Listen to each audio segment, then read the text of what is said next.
We are extremely fortunate to have with us today, as I mentioned earlier, our United States Senators.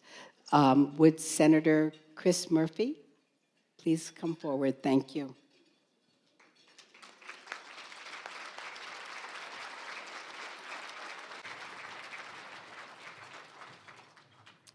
Well, thank you very much, Adrian. And as I was engaging in the 2-hour drive here from where I live in Cheshire, Connecticut, I was wondering what kind of turnout we would get with all of the snow. We have much more of it back up in central Connecticut. But as Adrian said, this is really a testament to the love in Greenwich and the Greenwich area for the YWCA.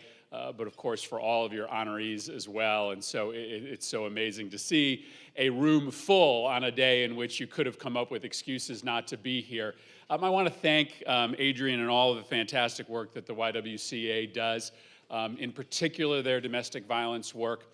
Much of that work is supported with federal funds. It has frankly not kept pace with the demand, which is unfortunately ever increasing. But the YWCA is one of the preeminent models of care, models of outreach, not just in Connecticut, but throughout the Northeast, and are an amazing partner with us in the work that they do. I want to thank all of the honorees here. You're going to get to hear a lot about them.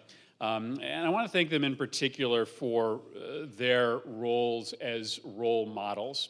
I think that you can't say enough about what their example means, not just to the individuals who know them, but the individuals who watch them, who have seen the greatness that they have achieved, have seen the ceilings that they have shattered, seen the expectations that they have defied, and believe that they can do the same thing. Young women who maybe had put limitations on themselves, who remove those just because they see the individuals that Brava is honoring today and have honored in the past. And I especially appreciate today all of the companies and the sponsors.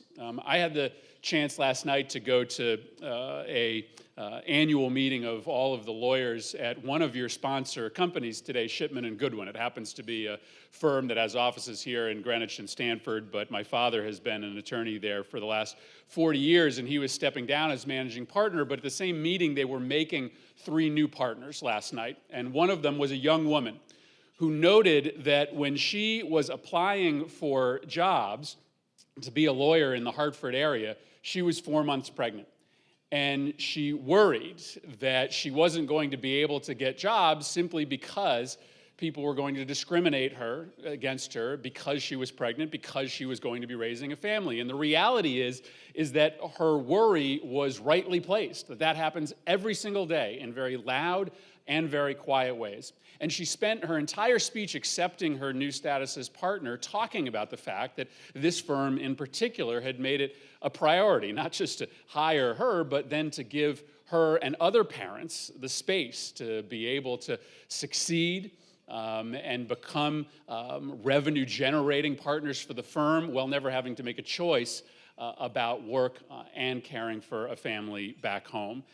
Companies are starting to get it, that there really is nothing mutually exclusive about supporting parents and supporting women who want to have a family and who can be big revenue generators, big parts in the expansion of businesses. That is a stereotype that is slowly shedding away, and it's the role models that are set by your awardees today, the examples that they set, but also the actions that these companies that are a part of this this benefit lunch are setting themselves.